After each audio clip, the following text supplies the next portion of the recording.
Thank you, Deputy Speaker. In 2023, after so many years in which the harms of tobacco smoking have been abundantly clear, it is stunning and it is unacceptable that tobacco remains the leading cause of preventable death in Australia.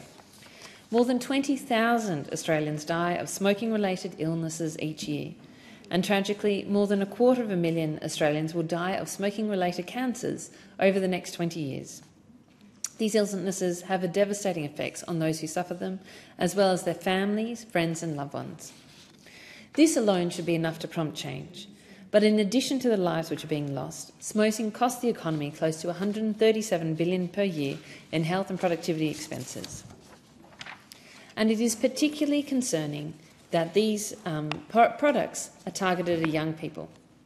We already know how addictive and harmful smoking is for young people. But the health risks of vaping are not properly understood, and given the unknown chemical composition of many imported vape products, potentially very dangerous.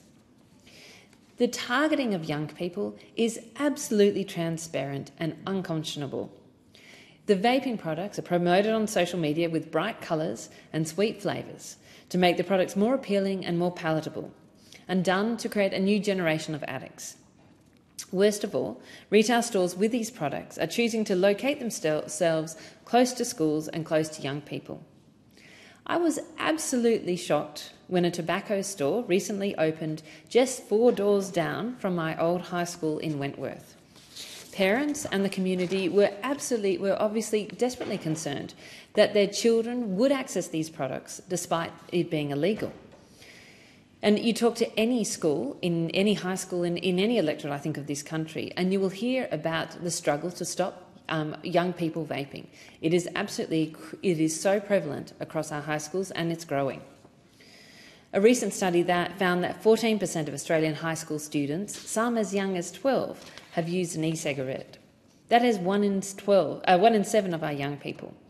The use of these products by young people threatens the significant progress Australia has made in reducing smoking-related deaths, while smoking rates have been more than halved in the last 30 years. The promotion and sale of addictive products to children is simply unacceptable. It must end. So regulating the sale and advertisement of tobacco and e-cigarette products is an essential and overdue step, and I commend the government for listening to the concerns of the community and introducing this legislation. There is no reason why the promotion of e-cigarettes should be any different to the promotion of tobacco products, and this bill will deliver that consistency. The legislation will go some way towards achieving Australia's goal of reducing smoking rates to 5% of the population by 2030. However, this legislation is not sufficient in itself. Firstly, this legislation allows for political donations by e-cigarette companies. At a time when we are fighting e-cigarettes in this parliament and across our communities and in our schools, I think it is unconscionable to have e-cigarette companies to be able to make donations to political parties.